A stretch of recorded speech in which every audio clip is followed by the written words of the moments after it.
we get started with today's episode, I would like to quickly read you our podcast disclaimer. This podcast is for educational purposes only, and it is not to substitute for professional care by a doctor or other qualified medical professional. You should always speak with your physician or other healthcare professionals before doing any fasting, changing your diet in any way, taking or adjusting any medications or supplements, or adopting any treatment plan for a health problem. The use of any other products or services purchased by you as a result of this podcast does not create a healthcare provider-patient relationship between you and any of the experts affiliated with this podcast.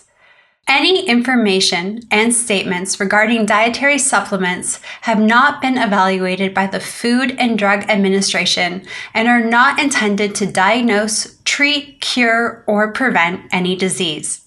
All right, and now we'll get started with today's episode. Hi everyone, it's Megan Ramos here with another Q&A episode. These are my favorite because I get to answer your questions on fasting and nutrition. Now, I want to thank everybody for sending in such great questions.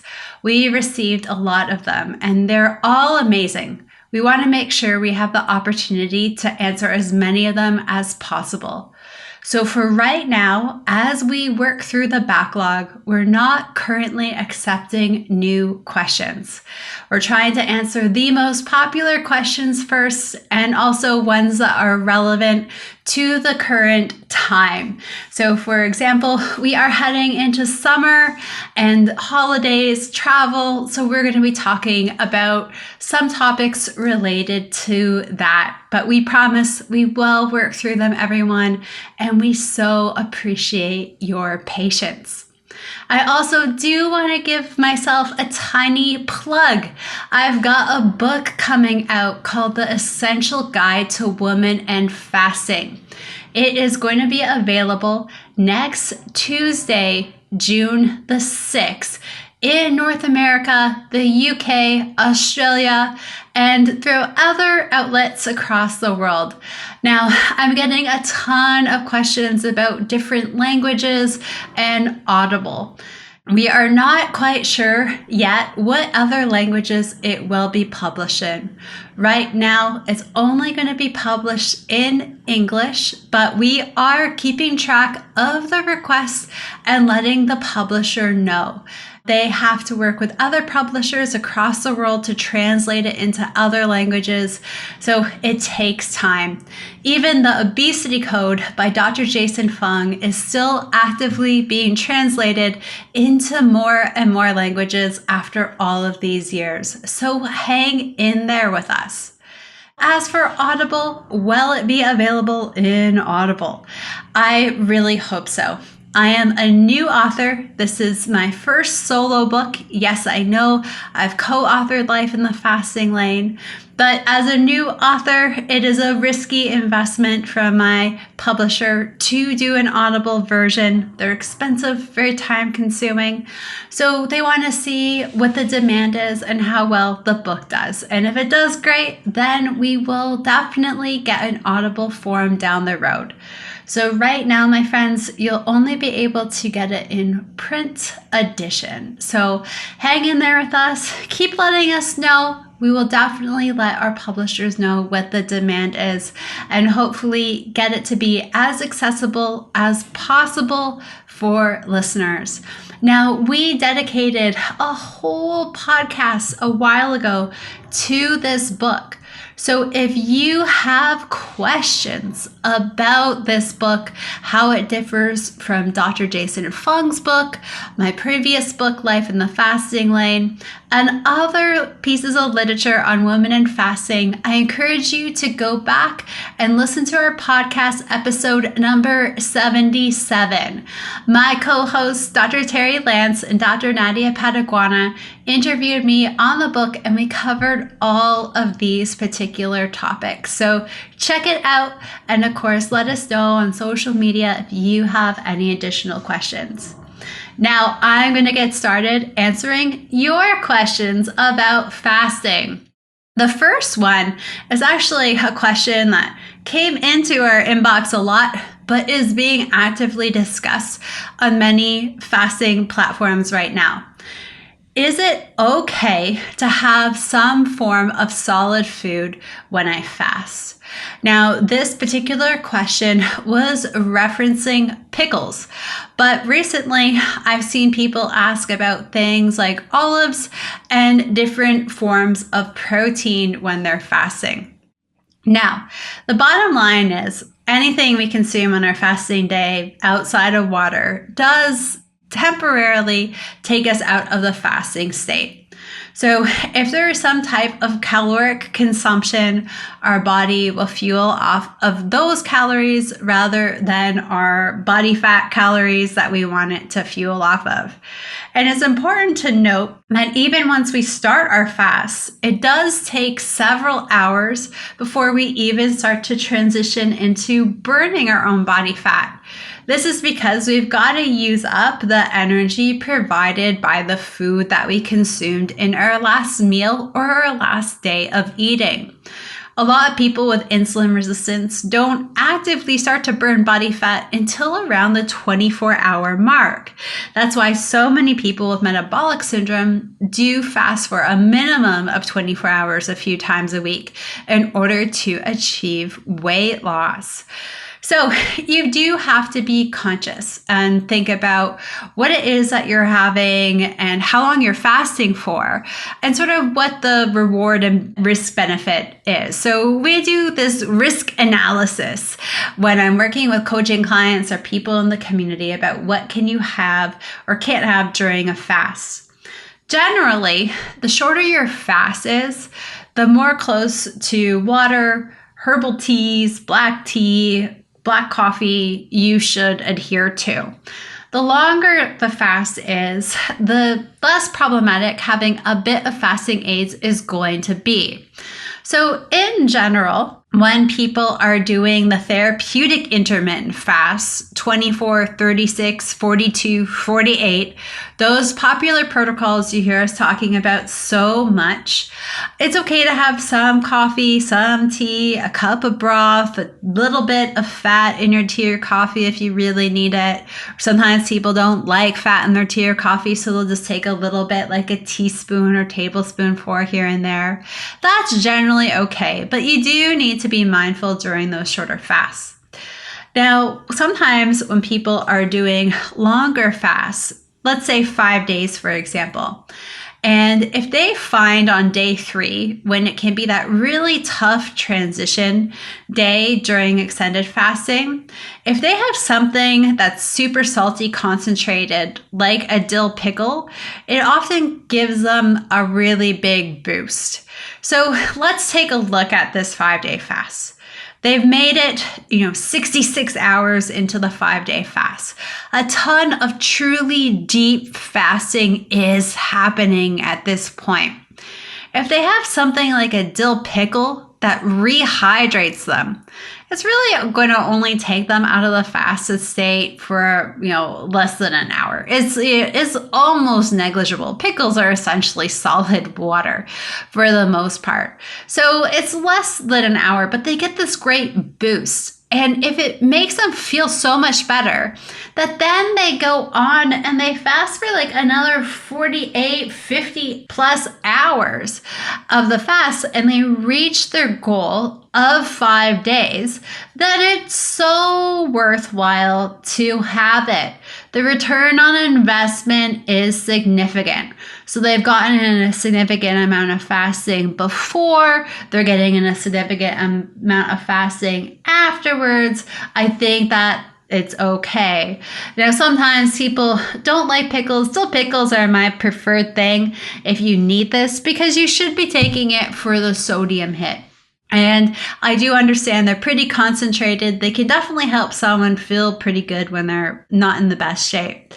Sometimes people just really hate them. I totally get that. Pickles aren't for everybody. And they might want to have like 3 or 4 olives, like large green olives. That's also fine to do too.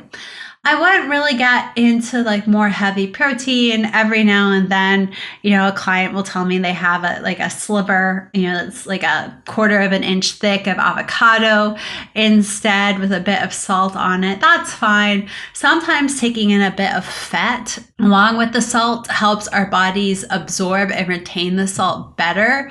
So that's okay too. Another strategy I'll use with coaching clients if they're really struggling with hydration is having like a teaspoon of like C8, C10, MCT oil or extra virgin olive oil and adding a bit of salt to that tablespoon just to get a boost. A little bit of fat can really help us retain the electrolytes. But we're talking longer fasts here. I'm really sort of looking at the risk and reward, right? If we're out of the fast, for an hour or two, okay. And how much into the fasting are we already done? How much more fasting are we going to be able to go if we do this? And, I think if someone on day 3 of something like a 5-day fast takes a bit of an edge that, gets them through a really sticky spot, and then they're able to go on for another 2.5 days of fasting, I think that's a huge reward. There's so many more benefits. So that's what I think you really need to be looking at when you're trying to assess whether or not you should take something. The only solid thing I've actually ever had during an extended fast is I did try a dill pickle once, and I've had some crushed ice chips with salt on it. That's been really helpful for me when I felt like I've actively needed to chew something and I'm not feeling too keen on having more regular water. But, I do try to stay away more from protein sources aside from the occasional cup of broth if I need it during the fast. So just things to keep in mind. There's a lot of questions too, like on Facebook I'm seeing about having 500 calories a day of protein. I mean, that's not fasting if you're doing that every day. I wouldn't really advise that. If you did have this one sticky day in a prolonged period of fasting and you let yourself out of the fast for a door of time, like 4 hours, and you get back into the fast and you go for another 2.5 days or so, I think that's fine too. Now, just remember, anytime you feel unwell during your fast, you've got to stop. You've got to seek out medical attention and always talk to your doctor or licensed healthcare provider about whether or not fasting is safe for you in the first place. All right.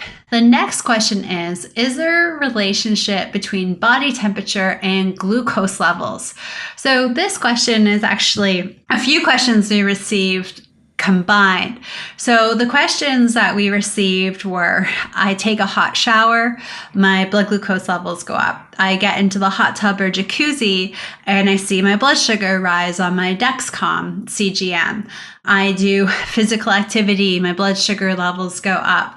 I traveled to a warmer climate, my blood sugar levels went up. I started thyroid medication, my blood sugar levels went up. So this question encompasses all of that. Anytime our body temperature does go up, our blood sugar level is going to go up a bit. Now, I really wanted to cover this particular question at this time because the weather is starting to get warmer. Even in California, where I live, and we're very fortunate, it does not get too cold in our area, we are experiencing an extreme shift of higher temperatures. And when your body temperature goes up, regardless of what is driving it up, you are going to see your blood sugar levels increase. So taking a shower, hopping in a jacuzzi, going for a walk, or even sitting outside when it is substantially warmer out, and starting thyroid medication. So people with low thyroid function, they have terribly sluggish metabolic rates. And as a result, they're super cold all of the time. And their normal body temperature is actually a degree or two less than the average person with a normal functioning thyroid. So they'll start taking thyroid medication, their metabolism kicks up, which is a great thing, their body temperature increases. The combination of both of those, the metabolism picking up, drives the body temperature up, drives the glucose levels up a bit. So it's not uncommon in these scenarios to see our glucose go up some. In general, it's probably a good thing because it means our metabolism is more active. We're going to be burning more body fat. Having low blood sugar levels aren't always good. It's not always a sign of a healthy metabolism. Sometimes when people are doing extended fasting, they may have very low blood sugar levels, but they're producing a lot of ketones, a lot of free fatty acids. They're primarily fueling off of that. So we'll see some lower blood sugar levels, and that's okay. But when you're doing the therapeutic intermittent fast, you really shouldn't see these nosedives in your blood sugar levels. Most people should see blood sugar levels in the 70s and 80s, or for our friends outside the United States, 3.5 to 5 is normal. Around 4.5 is optimal for more continuous eating throughout the week. So that is kind of what we expect and what is related to a healthy metabolic rate.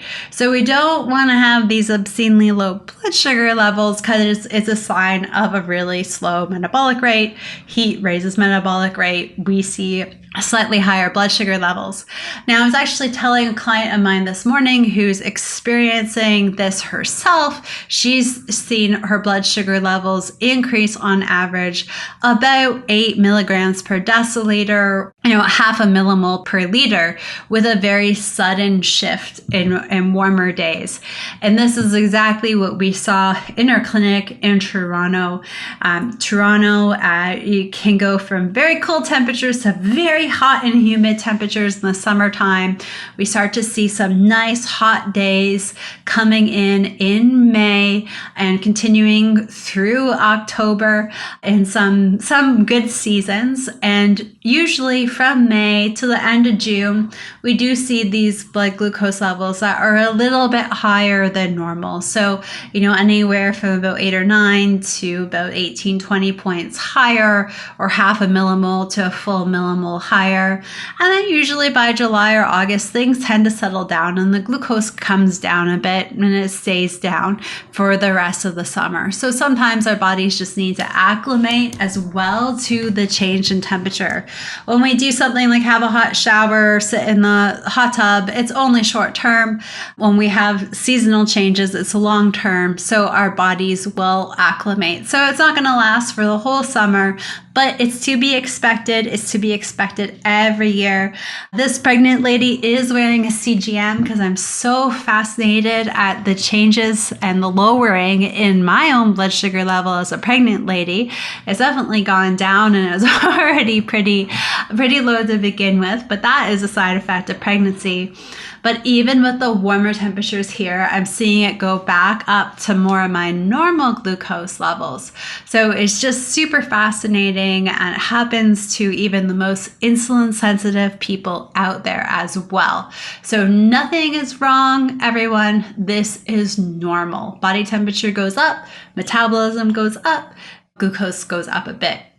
The next question asks, what are my thoughts on Ozempic and medications like it? So the GLP-1s that you inject into your tummy, some of them like Saxenda and Victoza, you inject daily. Other ones like Ozempic and Mounjaro, you inject once a week.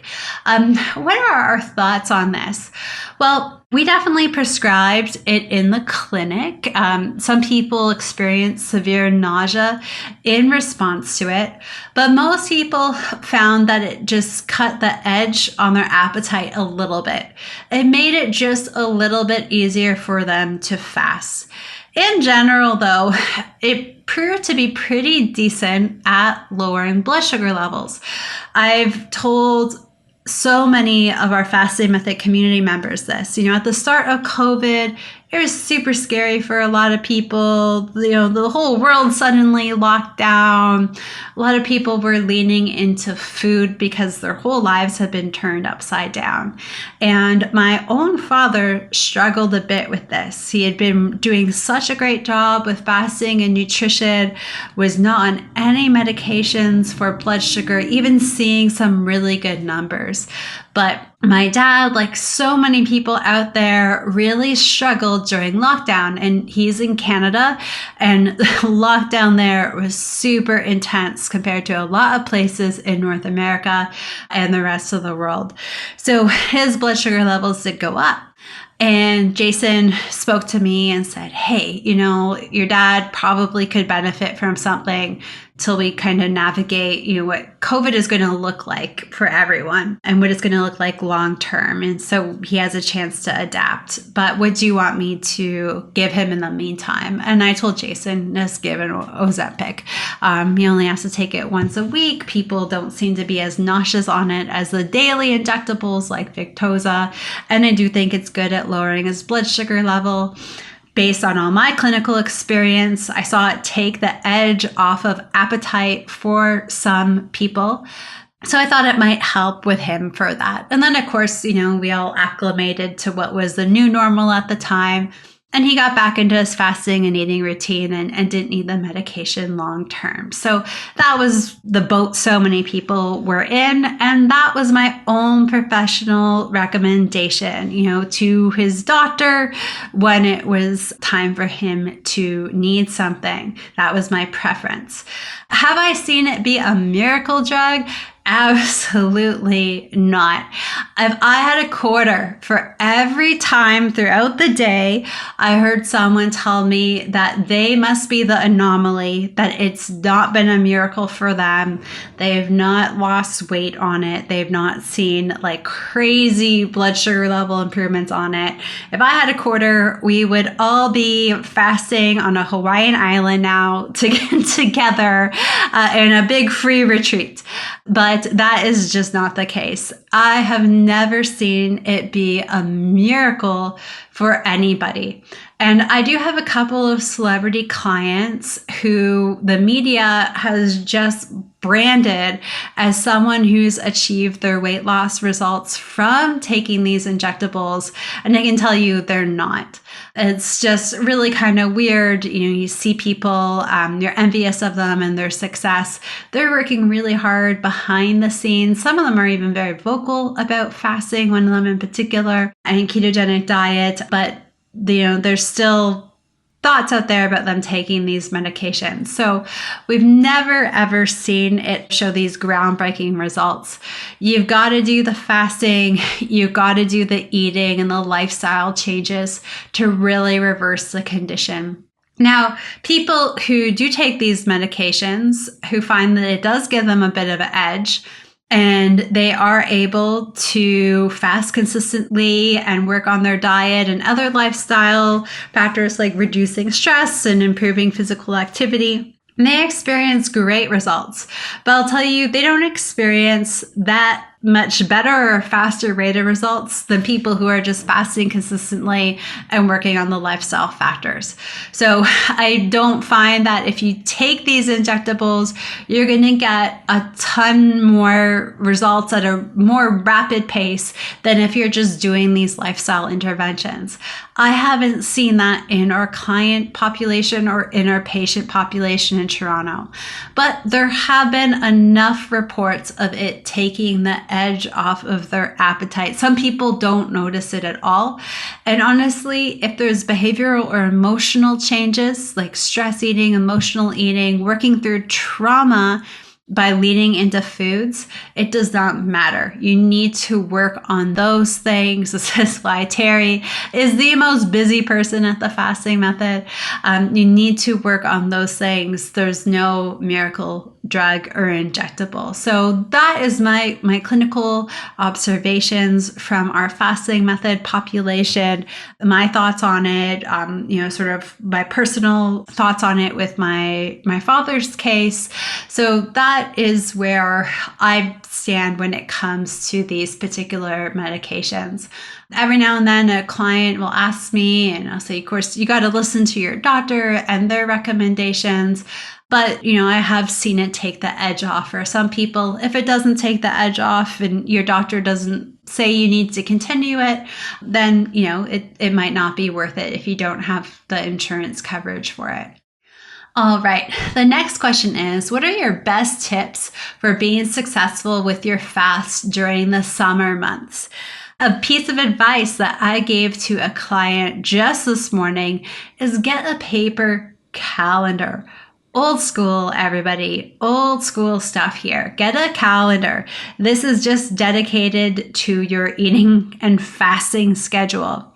Once a week, when you've got 10, 15 minutes and you're just drinking your coffee or your tea in peace in the morning, pull out your Google Outlook or iCals, look at your social or work schedule, and on that paper calendar, write in the meals that you need to eat. And then actively write in the meals that you're going to fast for.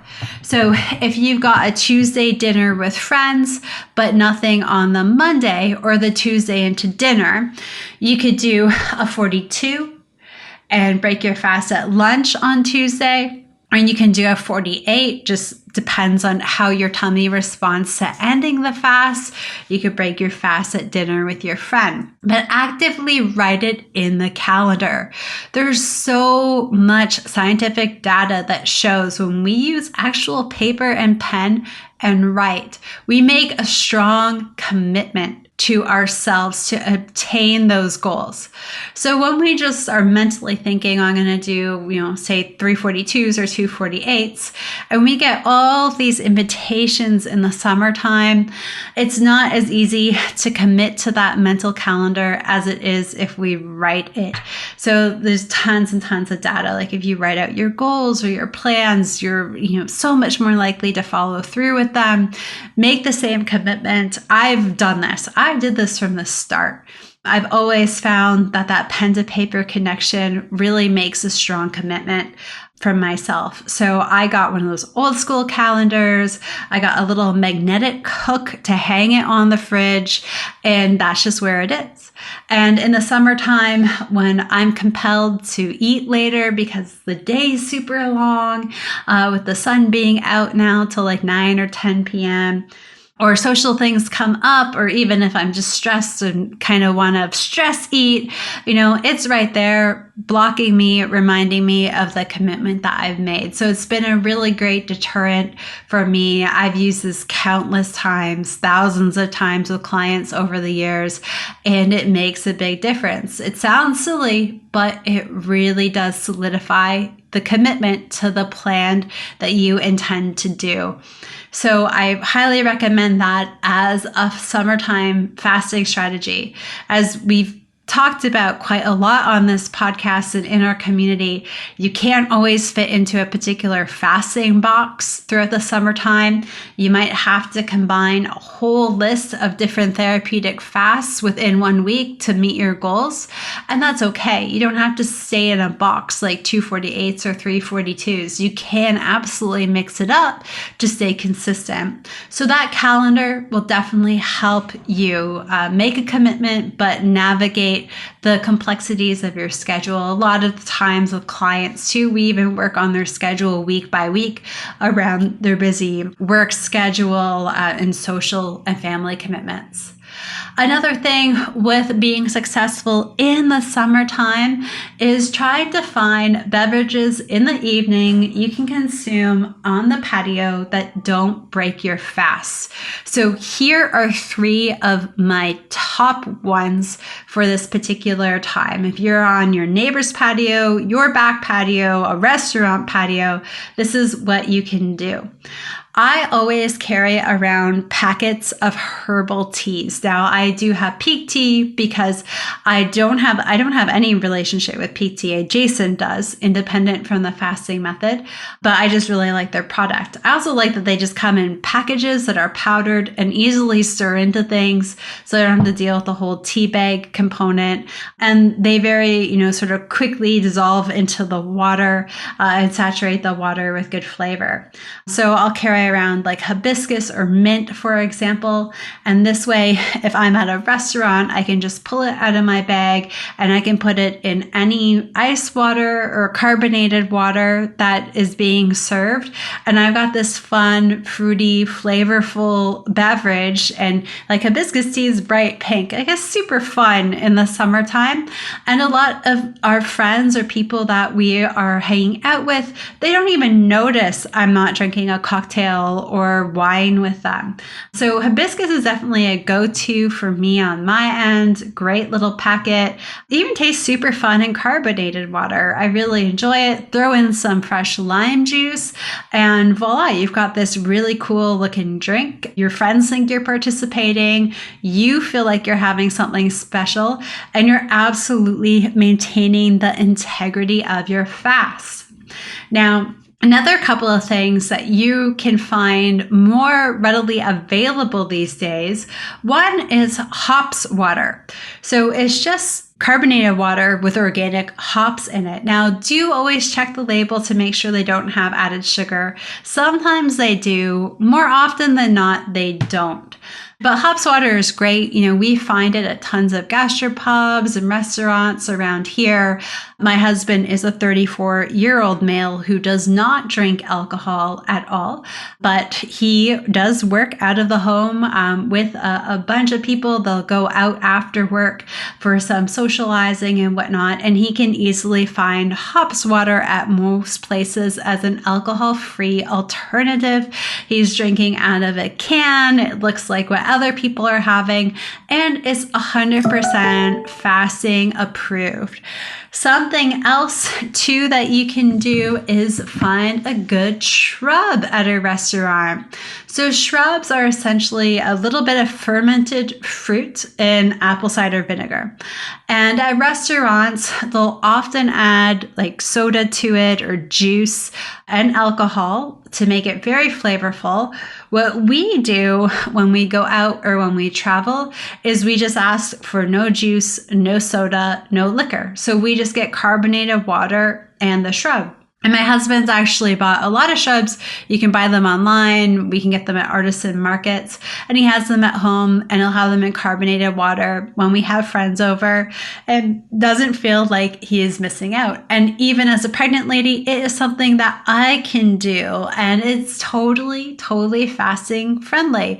It's just like adding apple cider vinegar into your water.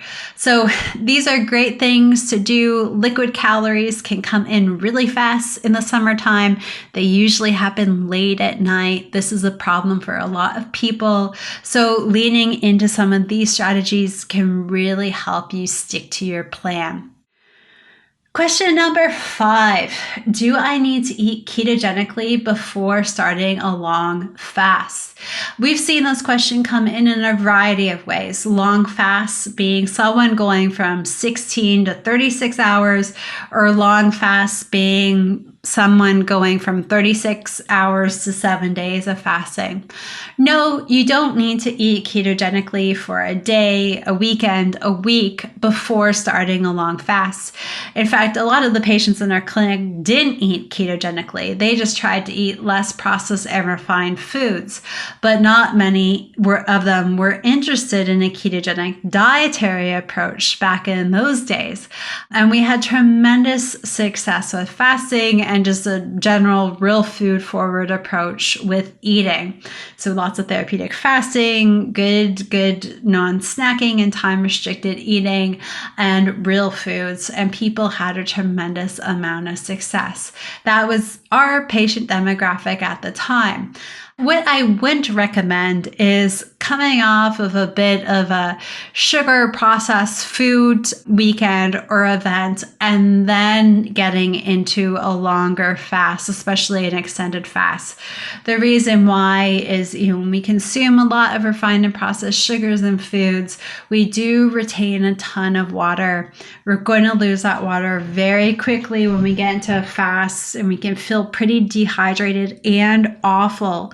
So what I encourage people to do is to fat fast in those cases. Don't beat yourselves up. We're all human. I have also suffered from one last syndrome in the past.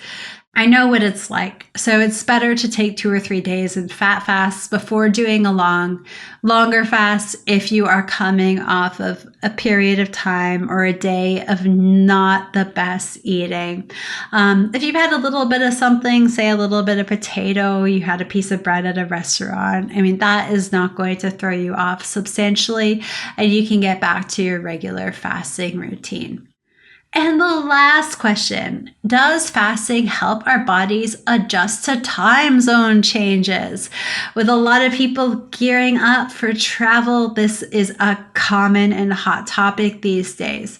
But yes, fasting can definitely help our body adapt to different time zones.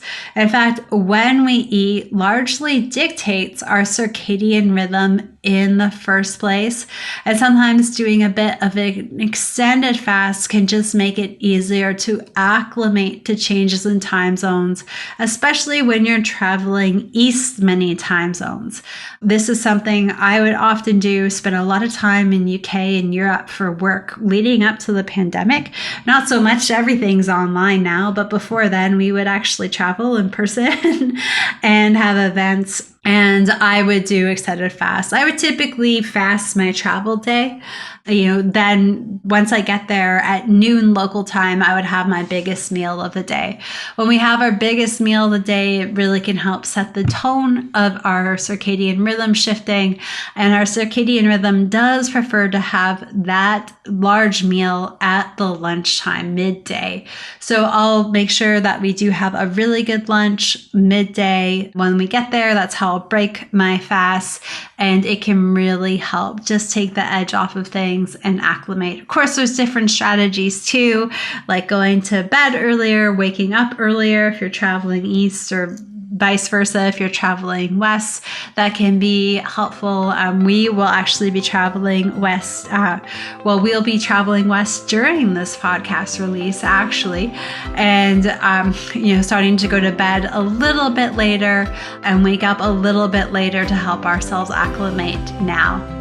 All right, everyone, thank you again so much for the great questions. We appreciate your patience, and we'll see you back here next week with another episode of the Fasting Method podcast. Bye for now, everyone.